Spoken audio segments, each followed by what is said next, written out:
ये देश हमारे महापुरुष और हमारे कौम के लोग इस देश के हर नागरिक को सुरक्षित कर सकते हैं, तो हम लोग भी चैलेंज करते हैं कि अपनी माताओं, बहनों, बेटियों को, भाइयों को सुरक्षित करने का काम करेंगे उस संविधान के हथियार से, उस संविधान के हथियार से। और हम लोग बेदारी से तालुक रखते हैं।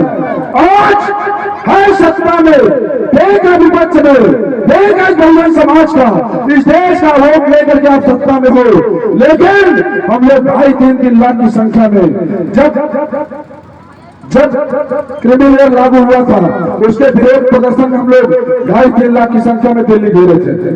लेकिन याद रखना, ये संत कबीर का लड़ाई है, ये संत की धरती है, यहाँ भी अत्याचार नहीं झेला जाएगा, अत्याचार नहीं सहा जाएगा। समय आएगा तो एक एक जुर्म का हिसाब किताब लिया जाएगा, क्योंकि हम लोग उस कौम की संतानें हैं जिनकी बदौलत आज आप सत्ता में हो। हम डरने वाले नहीं हैं।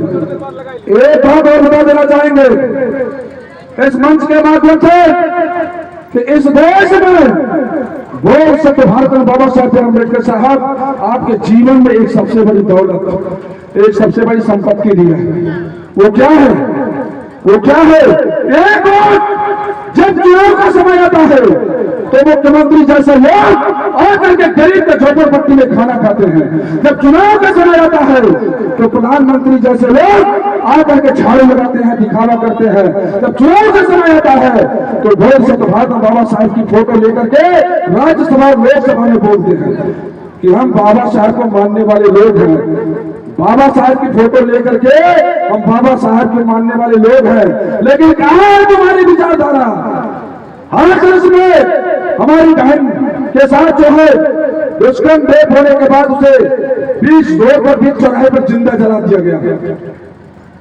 कहाँ है विचारधारा? अभी 4-5 दिन की बात है, एक गेहूं का बोझ, गेहूं का गट्ठर, एक दलित परिवार का व्यक्ति था, गेहूं का गट्ठर नहीं उठाया, उसके वजह से उसको गेहूं के गट्ठर में बांध करके जिंदा फूंक दिया गया और उसकी जान चली गई। और तुम बाबा साहब की संतानों के साथ शोषण कर रहे हो, बाबा साहब के विचारधारा को मानने वालों के साथ शोषण कर रहे हो, उन्हें गट्ठर तुम जिंदा जला रहे हो, या उन्हें गट्ठर में बांध कर जला रहे हो, दिन दहाड़े गोली मार रहे हो, हत्याएं कर रहे हो। ठीक है, तुम कर रहे हो, लेकिन याद रखना कि यह बहुजन समाज अगर तुमको सत्ता में लाना जानता है तो समय आएगा तो सत्ता से खींचकर गिराना भी जानता है। साथियों, एक बात और बता देना चाहेंगे आप लोगों को, इस देश में 35 अभी हमारी बहन प्रसिद्ध गायिका मालती राव जी के माध्यम से बताया गया, कुछ प्रकाश हो डाली है।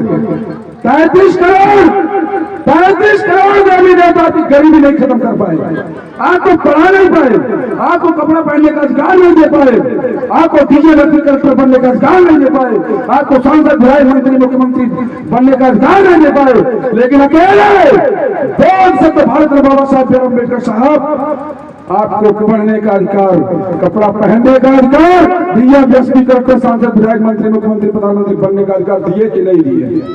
दिए कि नहीं दिए? तो वो 35 करोड़ देवी देवताओं से शक्तिशाली है कि नहीं है? अगर हमारे समाज के एक महापुरुष इतने शक्तिशाली है